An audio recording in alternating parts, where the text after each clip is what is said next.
The intelligent. By Phra Ajaan Suwat Suvaco. Phra Bodhidhammācariya Thera. Translated from the Thai by Ṭhānissaro Bhikkhu. When you watch your heart and really examine it, you'll find that all problems lie with the heart. This is why the Buddha gave so much importance to the heart. If there were no heart, there would be no problems. Nothing on its own has any issues. The heart is what gives meaning to this or that, grasps at this or grasps at that, likes this or likes that, doesn't like this or doesn't like that. It goes around stirring up all kinds of trouble. Even your own body, if the heart weren't involved with it, it would be inconstant in line with its own nature without knowing that it's inconstant. We are the ones who make an issue over it. When it's born, it doesn't know that it's being born. When it ages, it doesn't know that it's aging. When it's ill, it doesn't know that it's ill. When it dies, it doesn't know that it's dying. It's not responsible. It doesn't propose anything at all. We are the ones who make contact with it and give rise to feelings. Then the mind keeps on liking some things and not liking others, and then likes something else and hates something else. Whatever is opposed to what we like, we hate it, complain about it, get upset, and start squirming around both over what we like and what we don't like. But we end up with nothing. Even when we get what we like, we end up with nothing. Instead of escaping from hatred, we don't escape at all. We can't rid ourselves of the things we don't like. This is the problem of the cycle, the problem of how we spin around the problem that arises for every living being, no matter whether we're human beings or common animals, no matter who we are in the world. The Lord Buddha was the only one who was able to see all the way through this problem, which was why he was able to solve it and get past it. He didn't lay blame on anyone else. He didn't complain about anything. He boiled everything down clearly to the fact that the mind gets involved with things because it doesn't know the truth in line with the way it really is. When it doesn't know and yet gets involved, suffering is bound to result, and it's something that really exists. The cause of suffering is something that really exists. It's always there in the world, with every living being who's born. When the Buddha clearly saw suffering and the cause that gives rise to suffering, he looked for a way to solve the problem. He realized that it had to be solved at the cause, the mind that's deluded. So he developed intelligence in the area of the heart and mind, to see if the things the heart and mind are infatuated with are really worth that infatuation. Exactly how wonderful are they really? This heart and mind that likes things, the Buddha saw right through it. He saw that the liking comes solely from our side. The things we like don't respond to us in any way. They're not aware of us. The things that make contact with the body cold, hot, soft, hard act simply in line with their nature as it's always been. Lights and colors have always been the way they are. Whether we like them or not, whether we get involved with them or not, they're just the way they are. When this is the way things are, we should train ourselves in line with the Buddha's teachings. We should get our minds to follow the Buddha's way. Whatever the Buddha said to do, we should follow his instructions.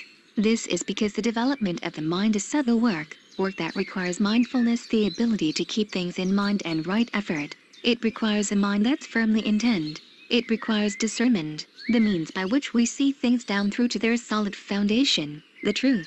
The Dhamma ends at the truth. Once you know the truth to be the truth, no problems can arise. All the problems in the world, from the past into the present, come from the fact that the heart isn't intelligent. It hasn't gotten down to the nature of the truth. That's why it falls for its fabrications that arise, stay for a moment, and then keep changing into something else. We run after fabrications, glad when they arise. And then when they disappear, we go looking for more because we like them. We're attached to them because we satisfy ourselves with them, thinking that they give us enough happiness, but then we're always hungry, craving for more. We've never had enough. When will we be able to stop if we keep on running after our desires and gratifications? What real satisfaction have we gained from these objects when they keep falling away and ending? What doesn't fall away, what doesn't end, is the truth of objects and of things that aren't objects. The truth is always our guarantee. If there weren't true things as our guarantee, fake things wouldn't have anywhere to arise. This is why true things and fake things come in pairs. They're not far apart. The important thing is that your heart be intelligent, so that it can know thoroughly the fake things that give rise to the suffering that shakes up the heart, that we don't want. These things are called fake because they deceive us, making us think that we've gained happiness, that we've gained something good, that we've found something we can depend on, but ultimately we can't depend on these things in any way at all. So we have to examine the things within ourselves, or that are near to ourselves, the aggregates of the body, to see that they don't really satisfy our hopes, even though we've cared for the body and nourished it and always desired it. If even the tiniest thing gets stuck on it, the least little bit of dirt, we hurry to wash it off. And even then, it doesn't stay clean. When it's hungry the least little bit, we hurry to find something for it to eat. And even then, it keeps getting hungry. When it's the least little bit tired, we're afraid that we're going to wear it out, afraid that it's going to get sick with this or that disease. We keep solving its problems so that it'll escape from these dangers. Everybody all over the world does this, but the problems never come to an end. This inability to come to an end, spinning around all the time, is called the cycle. The heart keeps spinning around because there's something forcing it to. And that's because it doesn't know the truth. If we study and practice the Dhamma so that we come to know the truth, that's when it can reach the point of enough. We'll be able to stop. The heart will immediately have a sense of enough. It won't have to search for anything more. It'll let go of things, seeing them simply as the affairs of objects, affairs of external things, issues of contact, feeling, craving, clinging, becoming, birth, aging, illness, and death, in line with the laws of what's normal in the world.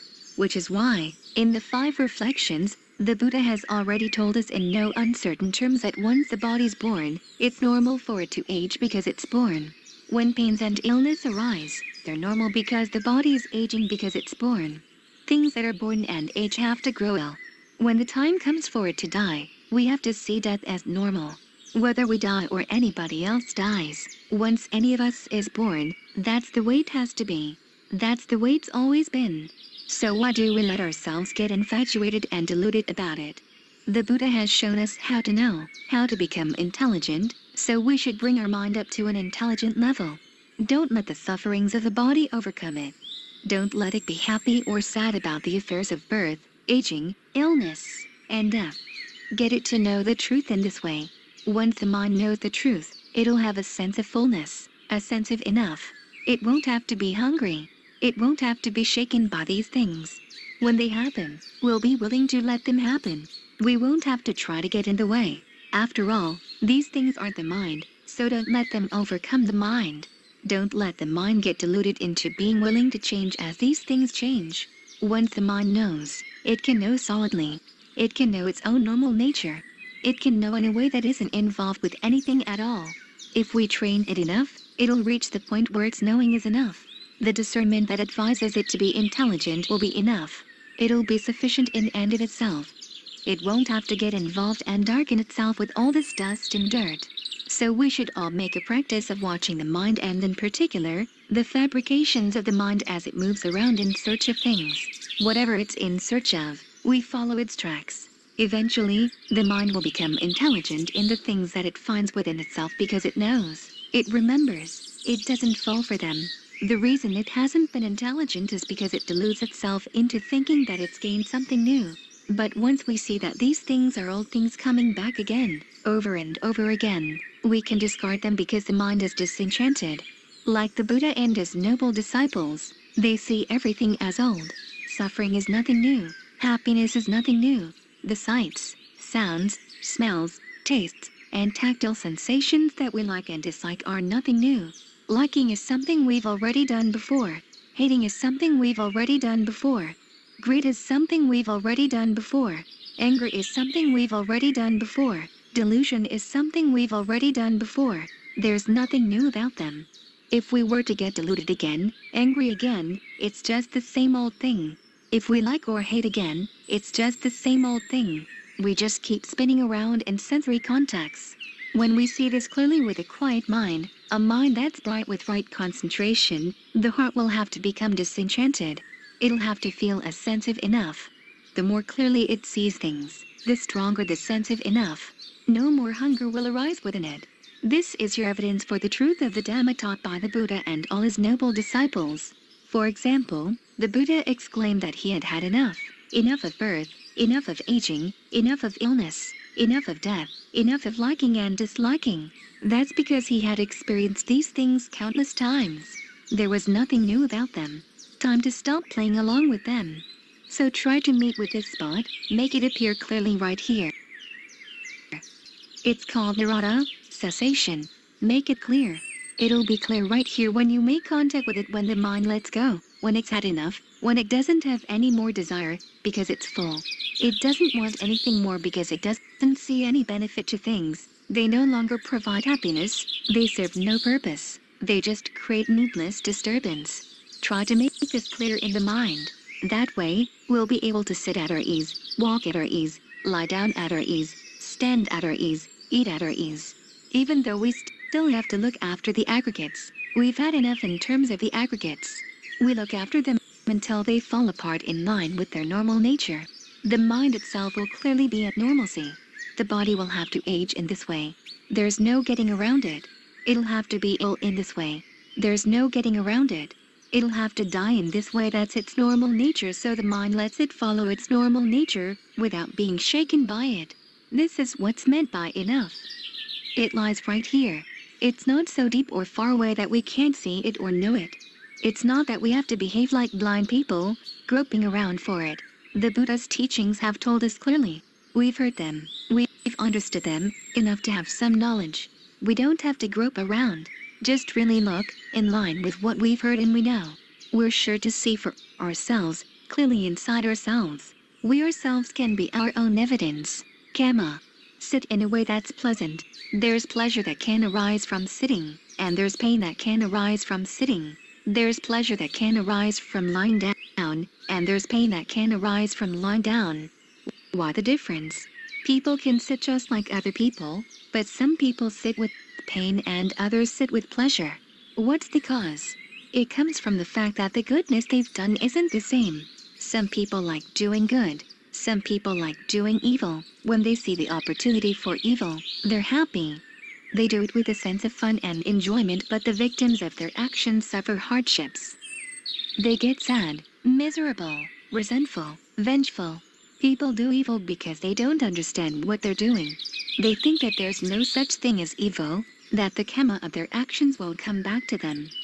But actually, our Lord Buddha gained awakening to just this issue, the issue of good and evil, the issue of karma.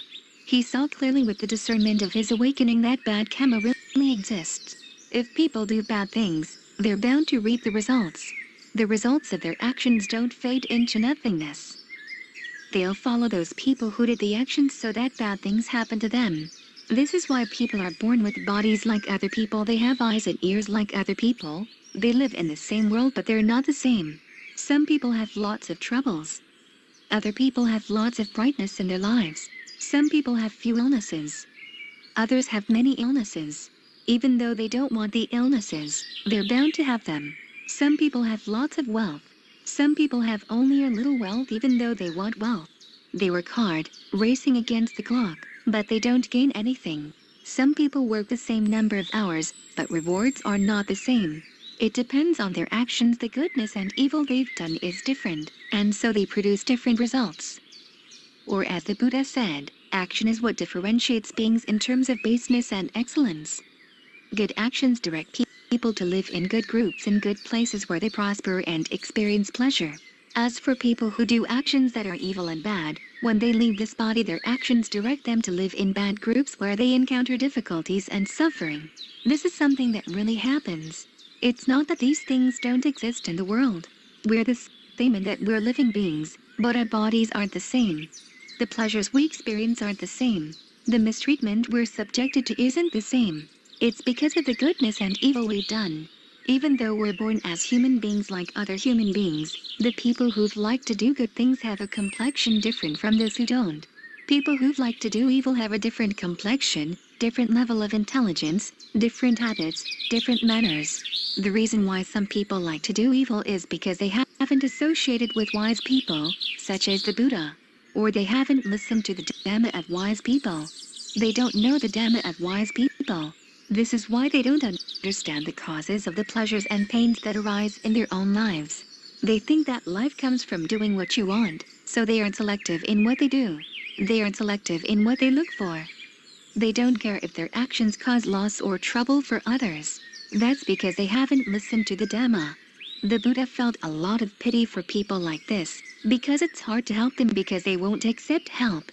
They're like overturned pots. No matter how much water you pour on them, no matter how much rain falls on them, it all flows away. It's the same with people whose minds are overturned. They don't accept any instruction as to what's right and wrong. They don't want to know about good and evil. They think that good and evil don't exist, that they're annihilated at death. If their karma were actually annihilated at death, it would be okay, but that's not the way it is. And even before they die, they're already suffering. It's not the case that people who do evil will meet with suffering only after death. Other people don't like associating with them or being their friends, because people who do evil don't leave other people at peace. They themselves don't have any peace or happiness. Even while they're still in this life, even while they're still human beings, they already suffer. No one wants to associate with them. Good people can trust them. Wherever they go, good people don't want to associate with them. And when good people don't want to associate with you, how can you be happy? We human beings find happiness in living with one another, with people who respect us, friends who respect us, with good parents and good families. If we get good friends and good teachers who give us the opportunity to study good things, we get an even greater opportunity to do good. We ourselves become more admirable and upstanding. We live with goodness in our lives. When we look back on a life in which we've done good, our hearts become bright over the fact that we have goodness, that we've been doing goodness all along. When we think of this, the heart has a sense of well-being and fullness in spite of the fact that all things are inconstant, that they fall away even when we've done good. But if people don't do what's good and skillful, and things fall away in that kind of life, if they try to think of their goodness to give themselves a sense of ease and refreshment, there's nothing good to look back on because it's not there in the heart. They haven't set their hearts on doing good, on being generous, observing the precepts, or meditating. When these things aren't in their hearts, how can they look back on them?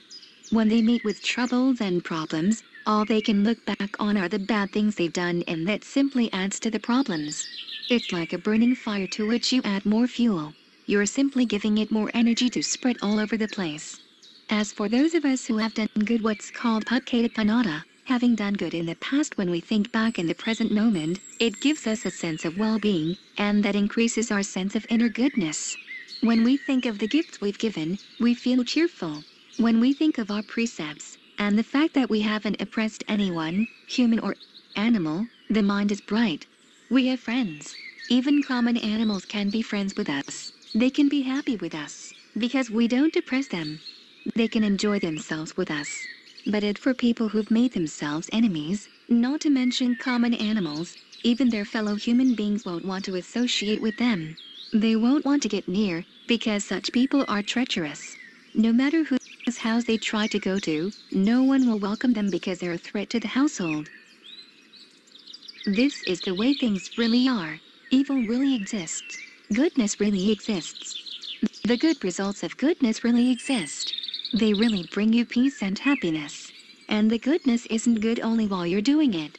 It becomes a habit that gets stored away in the heart, gets inscribed in the heart. It can't easily be erased once it's written into the heart. Even after you die, that heart and mind remain. The goodness of the heart follows you as a treasure of the heart. Whatever state of becoming the heart goes to, its goodness looks after it, so that you'll prosper in that location. But it's the same with evil. Once it's inscribed in the heart, it's hard to erase. It follows the person who has done it, to provide for that person so that that person will experience results in line with the action. There have been many examples of this. This is why we all should be happy in doing good, and we should try to think back often on the good we've done, the times we've been generous, so that the mind will have something solid to hold on to as a refuge for the heart. Think back on your virtue as a refuge.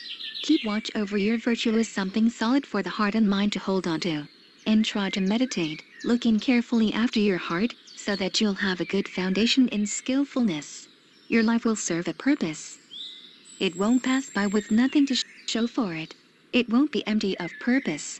Wise people praise those who do good, because those who have done good will go to a good destination. Now that you've heard this, try to remember it and set your heart on practicing in line with it. And now receive the blessing, unwavering conviction. Get yourself ready to meditate.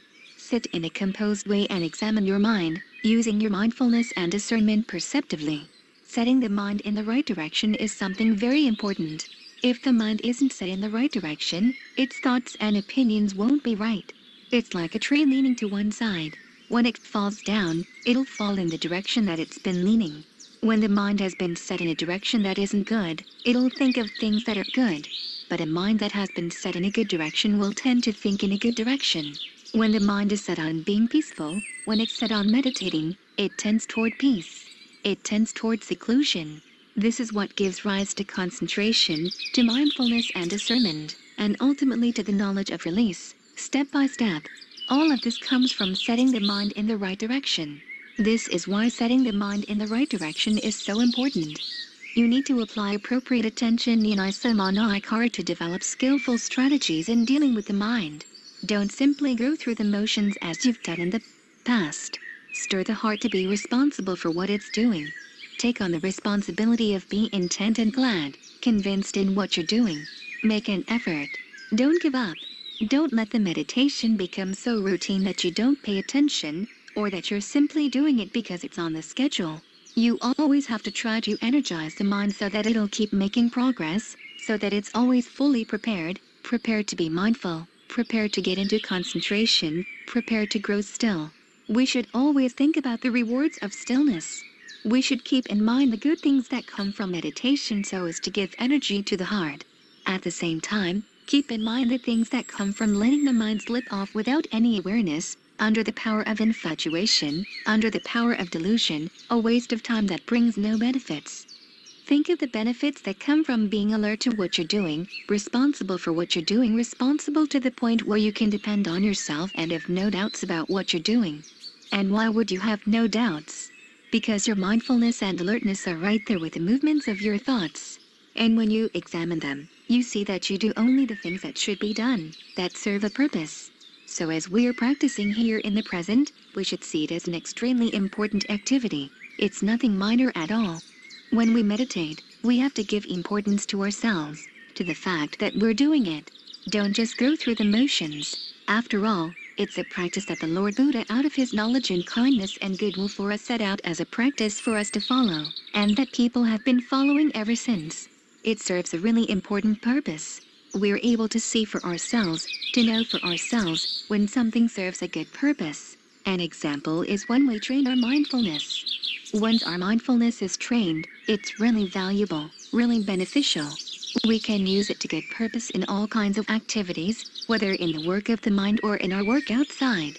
This is why it's said to be a quality with many benefits, which means that any activity that develops mindfulness is a beneficial activity. Any activity that develops mindfulness so that it's right and firmly established is an activity that's beneficial in giving the mind knowledge and intelligence that gives us hope in achieving our aims. Achieving our aims means achieving what we want, that is, happiness. It doesn't mean achieving what we don't want, that is, suffering, things that are defiling, that give rise to animosity and danger. So these are important benefits. Those of us who have been practicing should make an effort to keep giving rise to a sense of gladness and contentment every time we meditate. We should keep seeing the benefits of what we're doing. Now, the work we're doing here is subtle and delicate work. It's not coarse work like work outside. So we have to adjust our mood to be in tune with subtle work. Your mindfulness has to be subtle. Your awareness, as it watches over the work, has to be subtle. To try simply to keep your awareness continuous and set on one thing is not beyond your ability. Even though in the beginning you don't see any results, you have to trust the principles of the skill taught by the Buddha. If you keep on practicing without flagging, your intelligence with regard to the mind will have to keep increasing, and you'll come to see and understand on your own. In the beginning, you have to rely on your conviction in the Dhamma taught by the Buddha. This is the way it is with any skill. For instance, if you study to be a doctor, as long as you haven't yet put your knowledge into practice, you can't be sure of what results you're going to get. But you study and you believe the principles you're being taught. Once you've believed the principles and learned them, then when you put them into practice and get good results, you believe from what you yourself have done. It's all clear to you, and you have no doubts about what you've done, because you've seen the good results. If you hadn't believed anything at all, your studies wouldn't have been solid and you wouldn't have stuck with it because of your doubts and uncertainty. It's the same with the practice of the Dhamma. We have to believe in the principles of the Buddha's Dhamma, What's called Suvaco Bhagavata Dhamma, the Dhamma well expounded by the Blessed One. What makes the Dhamma well expounded is that people of every level are able to understand it, to put it to use, and to practice in line with it. It's not that only some individuals or some groups can receive the results in line with their practice. All kinds of people who follow it after listening to it can come to understand on their own. They don't have to be deluded into believing what they're told. They use their own mindfulness and discernment to contemplate and see clearly within themselves. This is why the Dhamma is said to be well expounded. There have been many, many people who have put it into practice and seen results they can believe for themselves. We too are among those who have made an effort and set our hearts on the practice because we want genuine results. If we practice with a sense of contentment, a sense of inspiration, without flagging, we too can come to know and see. It's not beyond our capabilities to contemplate correctly in line with the standards that the Buddha set out. So we should be happy and content in our practice. If we didn't practice, we wouldn't get this kind of knowledge and understanding. When we practice and gain knowledge and understanding in the strategies for avoiding things that aren't good, things that will give rise to animosity and dangers, we develop our own discernment into how we used to behave because we didn't know what was really going on. But now that we know the principles of the truth and we try to abandon things that are good, step by step, we can stop doing the things we used to do. We see clearly, we do things that are good, and in this way we gather up goodness and strategies in our mind that we can use in our daily lives. This makes the mind bright and clear in our practice. Even though the body may encounter difficulties and weariness, our heart is strong. It can win out over that weariness and keep on practicing constantly. Ordinarily, if there were no mindfulness or discernment to keep on teaching and directing our mind, it wouldn't be able to do this. It'd be dragged and pulled by other things into other issues. But here we can cut through those things. The ways into which the mind could be pulled are many, and there are no obstacles standing in the way if we were to go. But here we're not going, because our mind knows how to choose between what's appropriate and what's not, and it can lay down strict standards so that we have few burdens and don't go searching for things that will disturb it. We take on only the burdens that are necessary for life, for the survival of the body and the mind. Whatever is excessive, we try to cut away, step by step. This is when we see that our mind is intelligent. It knows how to choose. This is when we say that the mind is skillful. We can choose to practice all the time. As for the results, we know them for ourselves. Even though no one may be explaining things for us, we can bring the mind to stillness as we practice, as we exercise restraint over it and can bring it to peace. When we can absolutely cut away outside burdens, we'll see even more results.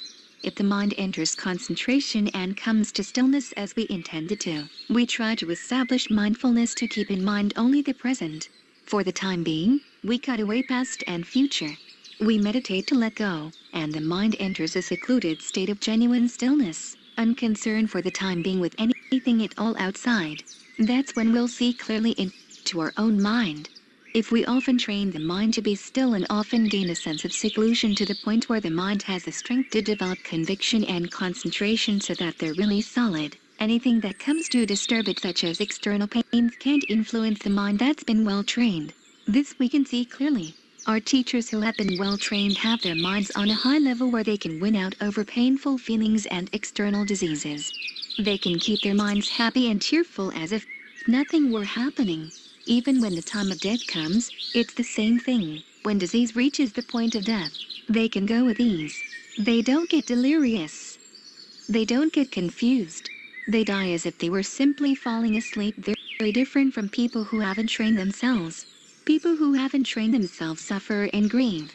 In some cases their tears flow. Possessive about this, worried about that, they suffer. If they're not careful, their clinging to those things will give rise to states of becoming right in those things. If their merit and skillfulness are lacking, and they're full of unskillfulness, they'll take birth in those things. There have been many examples of this. For example, there was once a miserly rich person who believed that being generous and giving alms was only for poor people who wanted to gain wealth. Because he was already wealthy, he told himself that he didn't have to give alms because he already had lots of wealth. So he never gave alms or practiced generosity in any way at all, because he felt that what he already had was enough. He didn't desire any merit because he already had every kind of pleasure in possession. He wasn't interested in being generous, observing the precepts, or meditating in any way at all. He simply did what he felt like doing.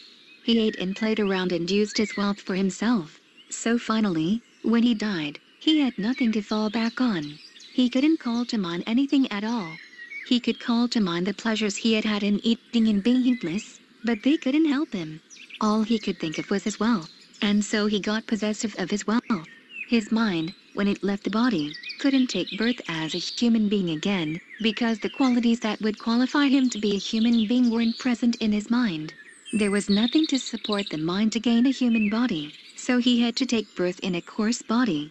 His unskillfulness made him into a common animal, a dog who stayed around the place the rich man's treasure had been buried. When the Buddha passed by on his alms round, the dog barked at him, and the Buddha called it by the rich person's name. The son of the rich person, who heard this, was offended. How could his father have been reborn as a dog? He went to complain to the Buddha, but the Buddha said, "What I said was the truth. If you don't believe me, get some good food for the dog to eat. Once it's eaten, whisper into its ear, 'Tell me where the treasure is buried,' and then dig down wherever it lies down." So the rich man's son followed the Buddha's instructions right then and there, and the dog went to lie down in its place. When the son dug down there, he found the treasure, and so had to admit that his father had been reborn as a dog. It's not the case that once you've been wealthy you'll always be wealthy.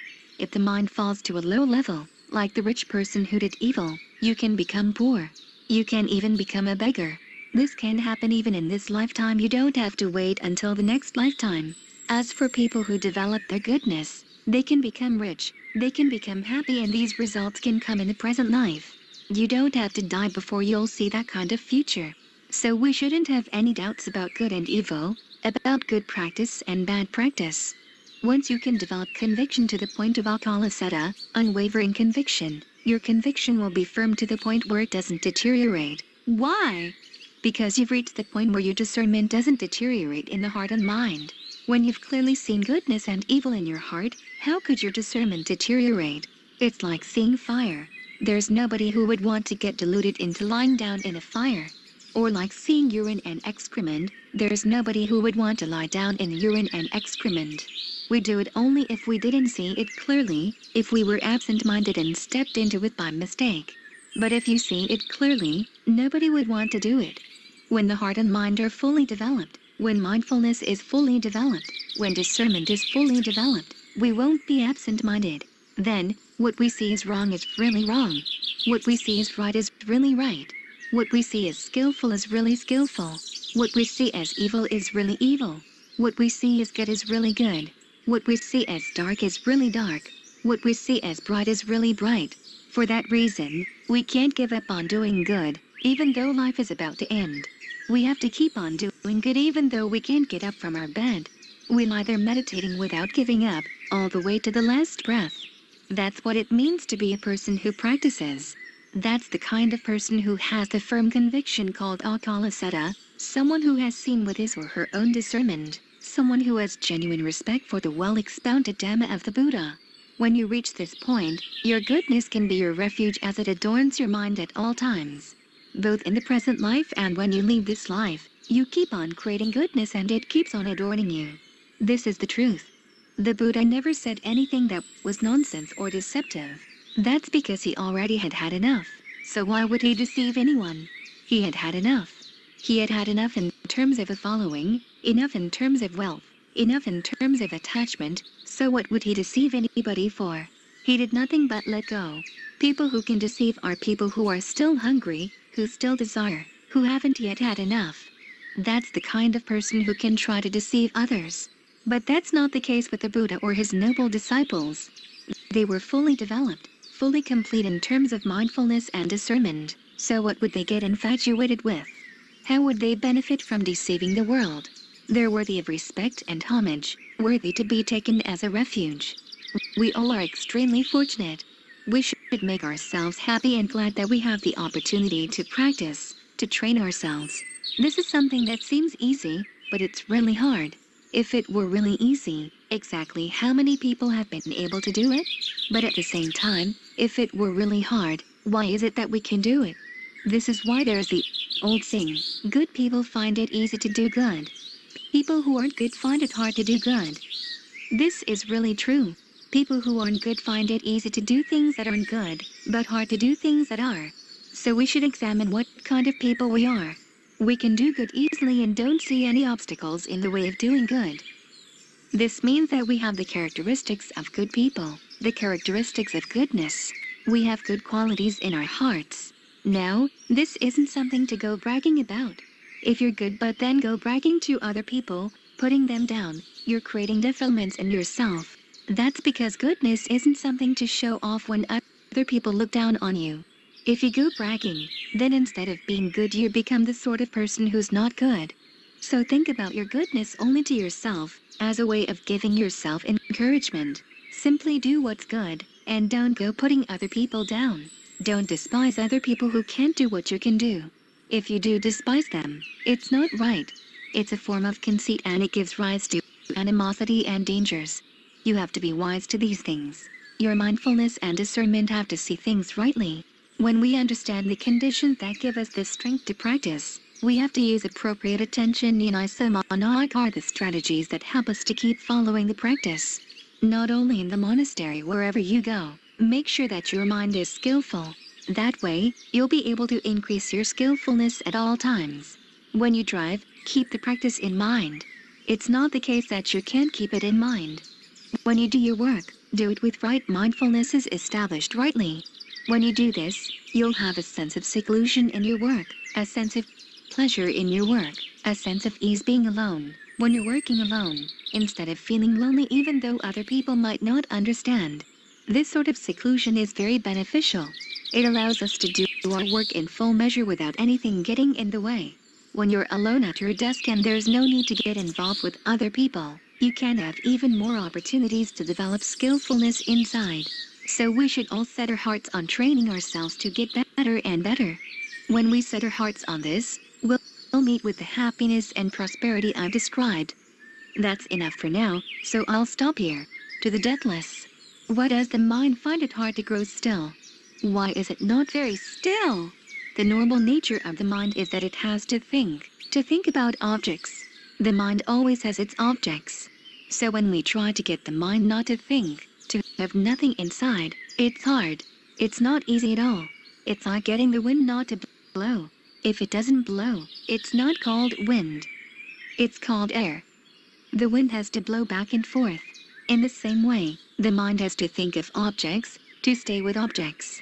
But intelligent people get their minds to think about things that are beneficial, to hold on to things that are beneficial. We want stillness, but we hold on to things that stand in the way of stillness. We don't stay with things that give rise to stillness. If you want happiness, you should hold on to things that give rise to happiness. If you hold on to things that don't give rise to stillness, the mind won't be still. It'll fabricate thoughts that go somewhere else. It's for this reason that the mind needs something good to hold on to, something it can depend on. The problem is that the mind is really deft at thinking. If you're absent-minded, it'll run wild, both by day and by night. This mind, if it didn't think, couldn't be put to any use.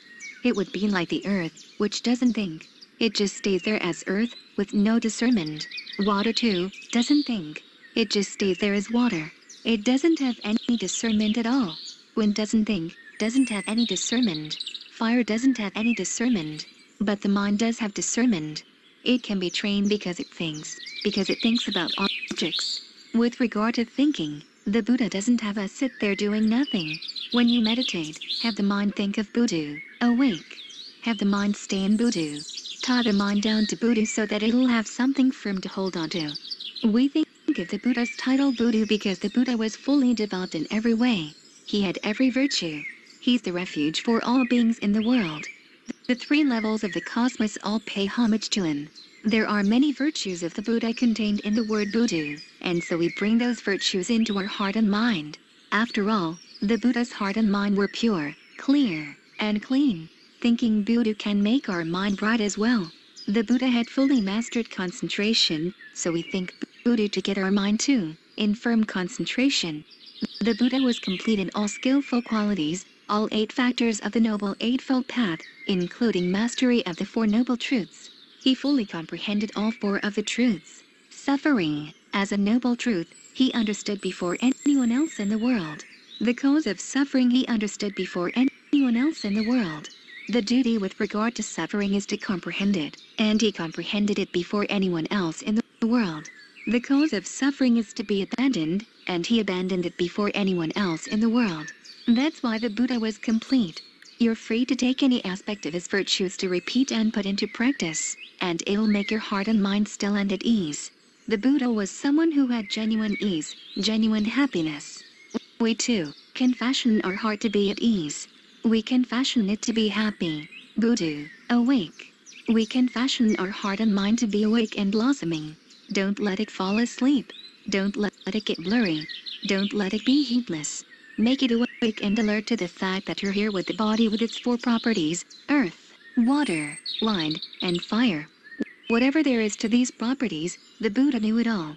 We should try to be alert to them like he was, to see how much we can really hold on to them, how much we can really depend on them. In what ways do these four properties aid in our stillness and happiness? When you really look at them, you'll see that the four properties don't bring us the happiness of stillness. First they hurt here, then they itch there, then they're hungry, then they're too hot, then they're too cold, then they're this or that all the time. You'll see this if you examine them. This is why the Buddha taught that we can't always depend on them. Don't hold on to them, assuming that you've really gained them. They're not really ours. We really don't own them. We assume that we dwell in the solidity of the body, the earth property. But what is there to the earth property? We already know. We recite the parts every day, so examine them. If you're not yet ready to let go of them, contemplate them until you see clearly that they really are the way the Buddha described them. Athyāmasmi. There is in this body, and in this body there aren't just properties. There's also aging, illness, and ultimately death. Why should we contemplate to know the body in this way? Because we want to escape from suffering. Because our attachment to these things makes us suffer. If we don't know them, if we don't see them, we can't escape from them. This is when we have to meditate, focusing on them. We focus our mindfulness and discernment on them, watching them until they're clear to the mind. That way, we won't be deluded into making wrong assumptions. We'll be able to develop right mindfulness with regard to the Four Noble Truths, what's called the establishing of mindfulness, Satipa. Dhamma, the practice to escape from suffering. We'll be able to fully develop right view, seeing right in line with how the Buddha taught. As we practice, our mind will really see things in that way and won't deviate from it, even the least little bit. We'll know that that's the way things really are. It'll appear clearly from within the mind.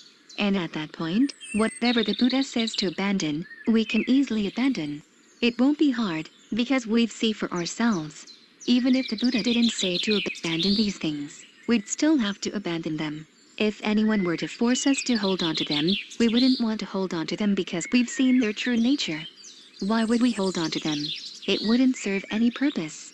Once the mind really sees, it lets go. It's at peace, bright and clean because it's seen and seen clearly. When it sees suffering and stress, it has to let go. It's like stepping on a fire. You lift up your foot immediately. You can't let it stay there, because you know that it's hot. The reason we hold on to things is because we're deluded and misunderstand things. But once we know the truth, the mind tries to let go at all times. It doesn't want to burden itself. That way, we can sit at our ease, walk at our ease, we can go anywhere at our ease once we've seen the truth in line with the Buddha's teachings. That truth is inside us. It's not so far away that we can't see it. It's here. We're aware of it, but we haven't developed the mind enough. We need to strengthen our conviction, because our conviction isn't solid. Our discernment to comprehend these things is very meager.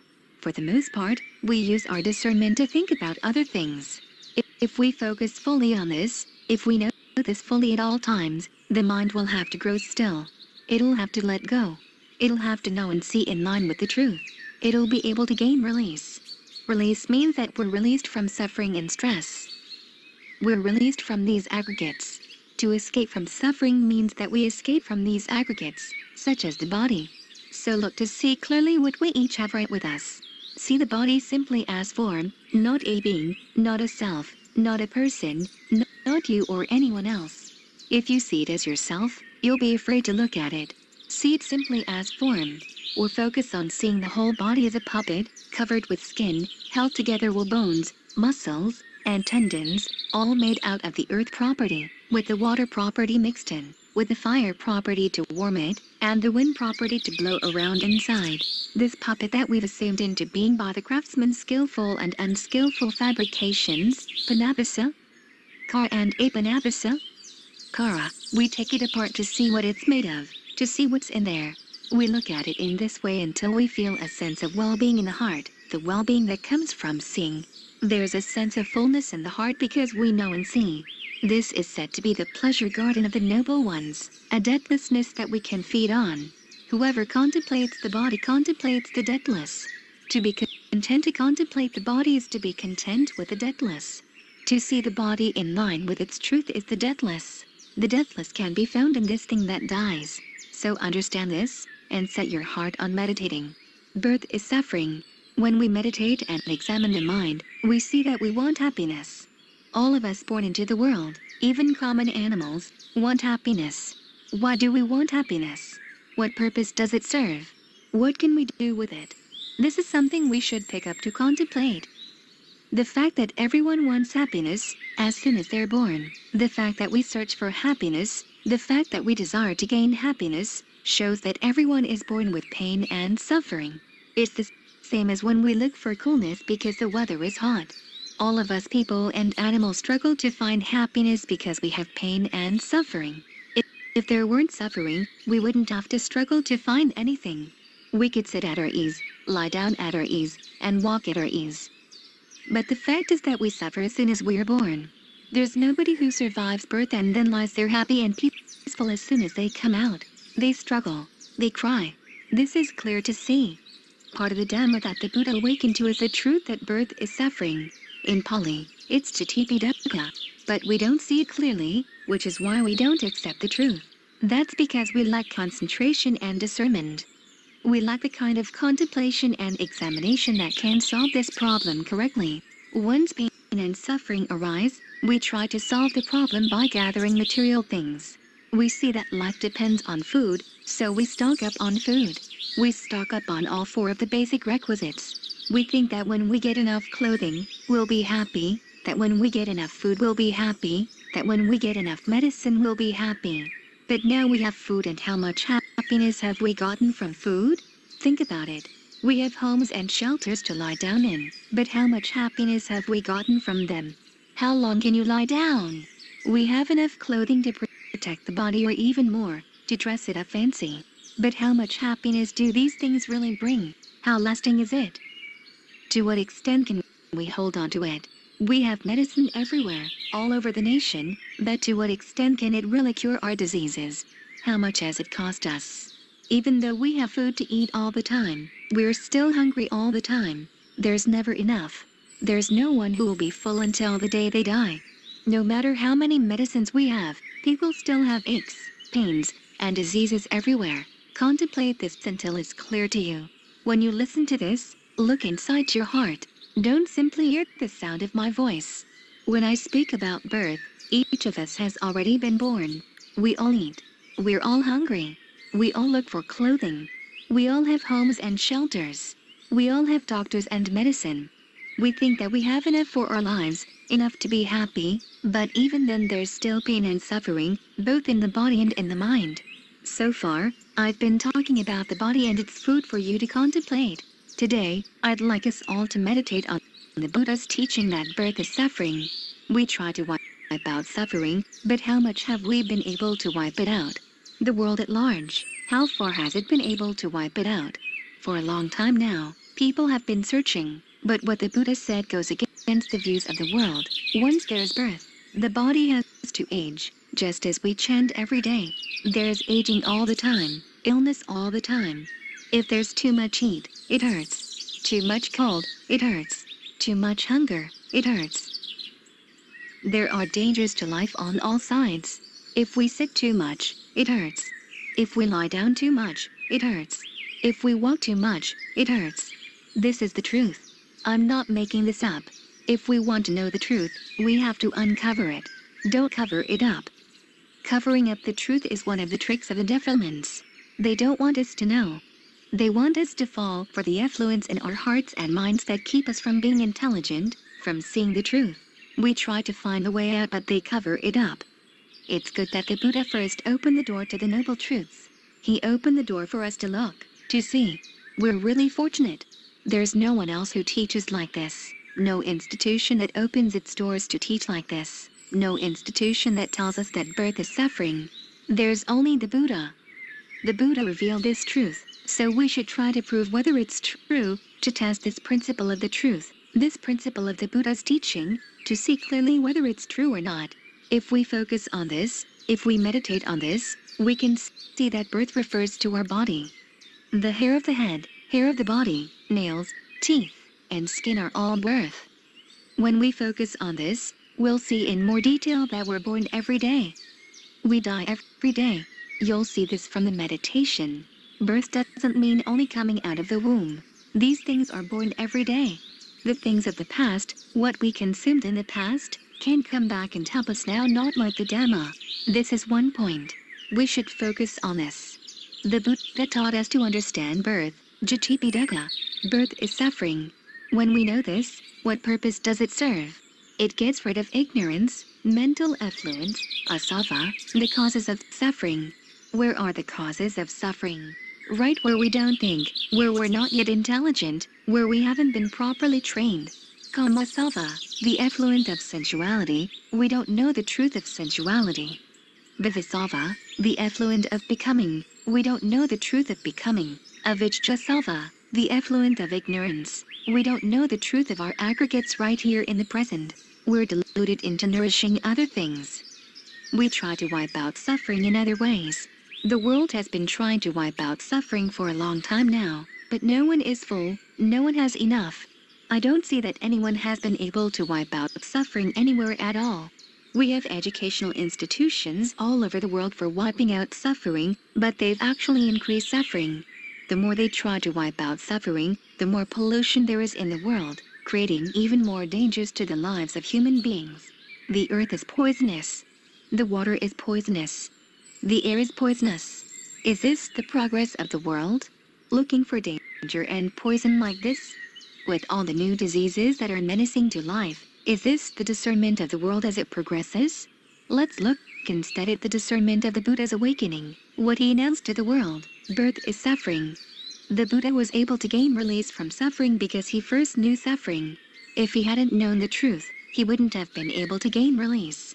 How could he have gained release? So he first started with a principle that happens to everyone. Once you're born, you have to age. This happens to everyone. When you age, there's pain and illness. When there's pain and illness, there's death. The Buddha then investigated what it is that takes birth, ages, gets ill, and dies. He found that the body is composed of 4 properties: earth, water, fire, and wind. The earth becomes things like hair of the head, hair of the body, nails, teeth, skin, and muscles. As for the water property, there's bile, phlegm, pus, mucus, urine, saliva. These are examples of the water property in the body. The wind property includes the in and out breath. The fire property is what gives the warmth inside and out that enables us to survive. If there were no warmth, we couldn't survive at all. If there were no wind property or water property, we couldn't survive at all. This is why we have to keep drinking water all the time, and why we need food from the earth properties such as vegetables to nourish the properties of the body. What elements are there in the earth property? Iron, copper, whatever they're like outside, that's how they are in the body. The Buddha discovered these things more than 2,000 years ago, but in discovering them, he did it for the sake of gaining release from suffering. He didn't try to construct things the way the world does. The world already has aging, but it goes searching for things that age, which is the same thing as searching for suffering. What is it that ages? What is it that deteriorates? Life. Life is always deteriorating. The body is always deteriorating. If we get a house, the house deteriorates. If we get a car, the car deteriorates. If we get clothing, the clothing deteriorates. If we marry and get a husband or a wife, we're getting things that age, that grow ill. Is there anyone who doesn't age and grow ill? And once we get these things, We have to be separated from them, more suffering. So the Buddha was able to contemplate in this way. What is it about aging things that ages? He contemplated hair of the head. Is the hair me? So why do I have to age like hair? The skin deteriorates until it dies.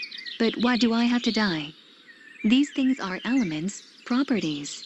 And when you take them apart, you see that they're anatta, not self. Scientists have investigated these things, starting with large chunks earth or rock, and as they divide them into smaller and smaller bits, they get down to atoms. When they get more refined than that, it's just energy. There's no life there. It's not self. That's anatta. The Buddha found that there's no mind in there, no soul. It's empty. And he taught this a long time ago. It's not that we're just teaching it now. He taught this more than 2,000 years ago. He had no instruments to know these things, aside from the instruments of virtue, concentration, and discernment. In other words, the Noble Eightfold Path. This is the path to wipe out suffering. If you want to search, search for this path. If you want to develop something, develop this path. This is the path leading to what doesn't age, doesn't grow ill, doesn't die. You can depend on it, always hold it in mind. It's never worn away. So we should all take this to contemplate. Contemplate jati dukkha, birth is suffering. Try to contemplate this in all your activities. If you hate suffering, if you don't want to suffer. It's like hating a wound, or like a doctor who doesn't want there to be a wound. He has to take care of it. He has to wash it all the time. If he does, it'll heal.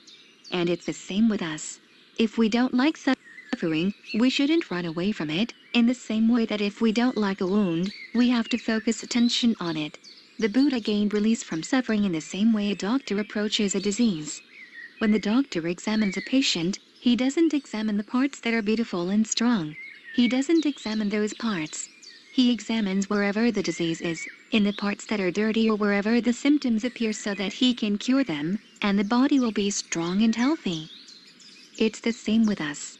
Whatever it is that makes the mind suffer, that's where we look. Wherever we find it, we wash away the causes until the mind reaches its primal, elemental nature, its true nature, a nature that's pure.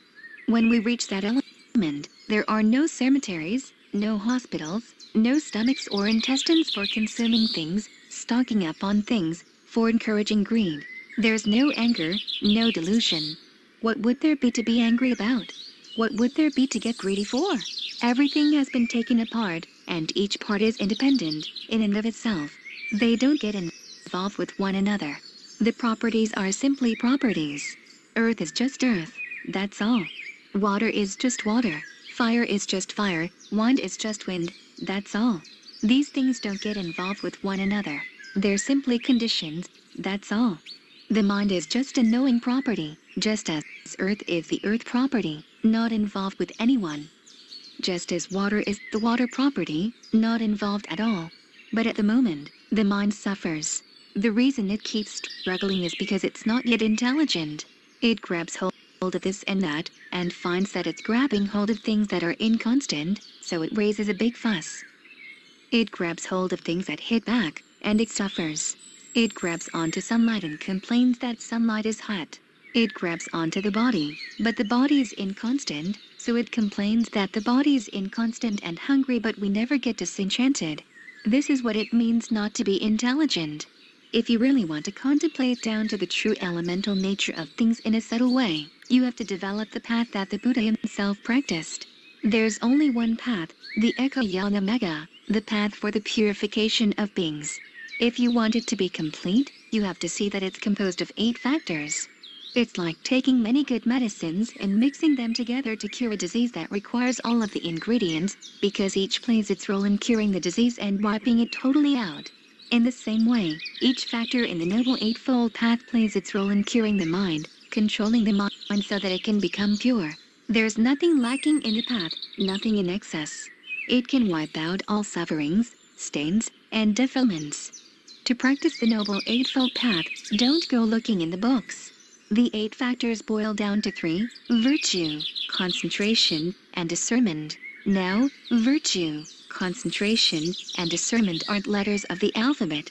They're not spoken words. Virtue is an affair of the body. It looks after the body, right action. It looks after speech, right speech. It has you earn your livelihood rightly, right livelihood. This is the path, the practice. Whatever you do in your life, keep in mind what's right. Whatever you're about to say, first stop and keep in mind what's right. Examine your words to make sure that they're in line with the path. Don't let them wander off the path. Whatever you consume within the limits of what's right.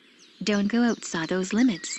It's like being a patient. If the patient trusts the doctor and practices in line with what the doctor says, the disease is sure to go away.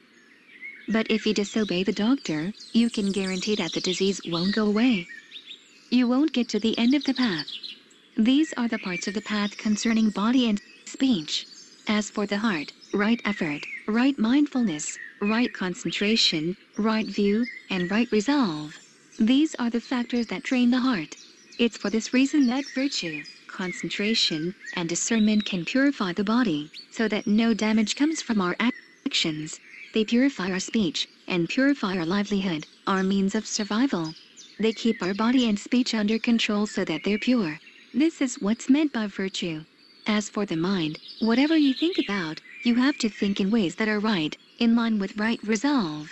Resolve to find the way to escape suffering, resolve to gain right view, resolve to practice renunciation to get out of suffering nekama vitako.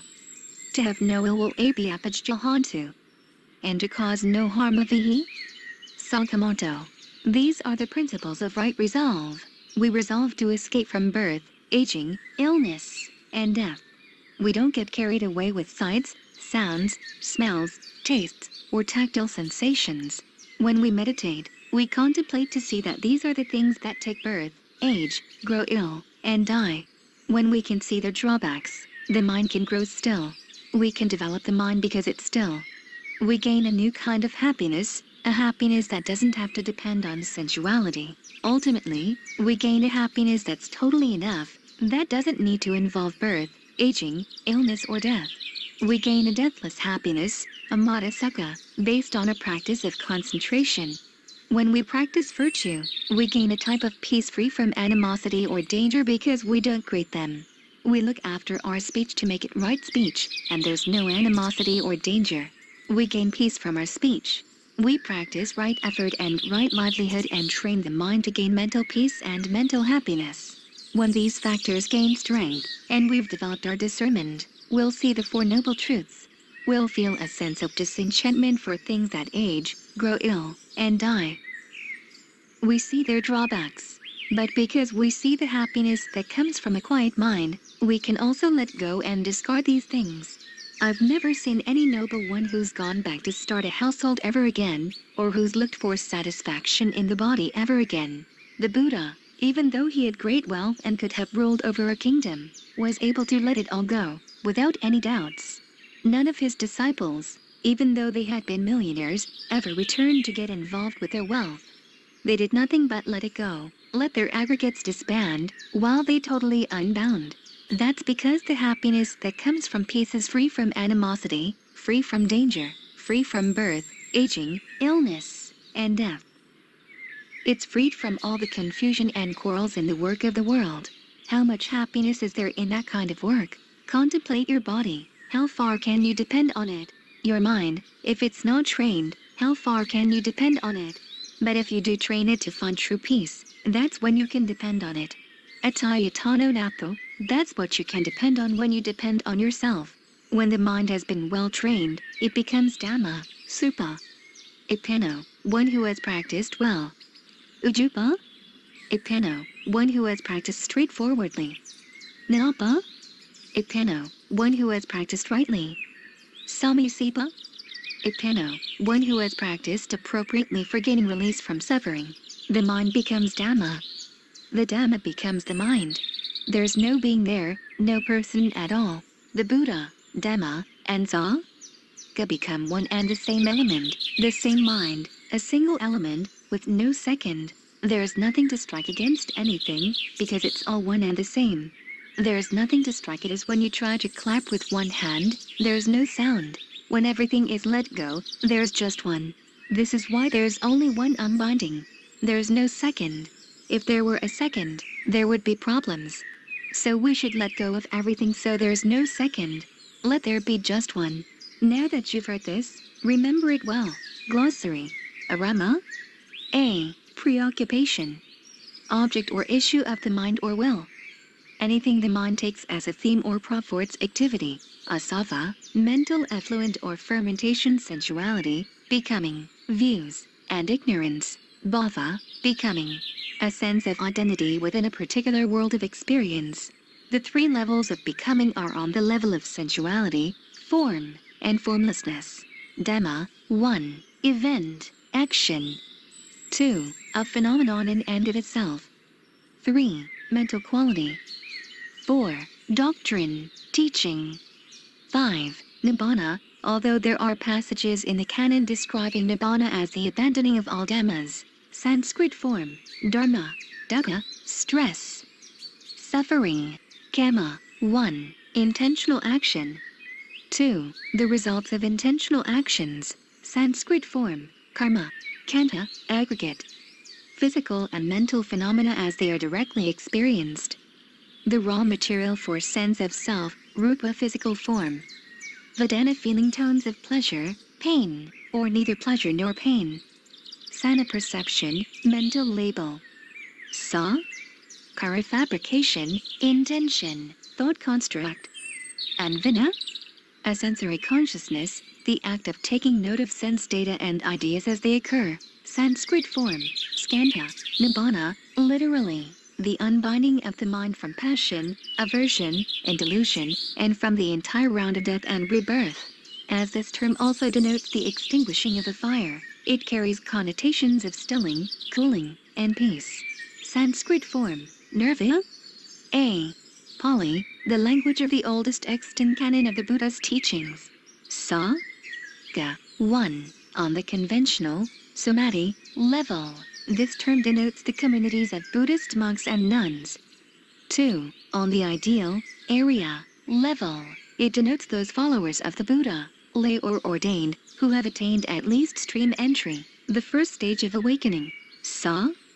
Kara. Fabrication, any force or factor that fabricates things. The process of fabrication, and any fabricated thing that results. Anything conditioned, compounded, or fashioned by nature, whether on the physical or the mental level. In some contexts, this word is used as a blanket term for all 5 khandhas. As the 4th khandha, it refers specifically to the intentional fabrication of urges, thoughts, etc., within the mind. Sati, mindfulness. The ability to keep something in mind. Powers of reference and retention.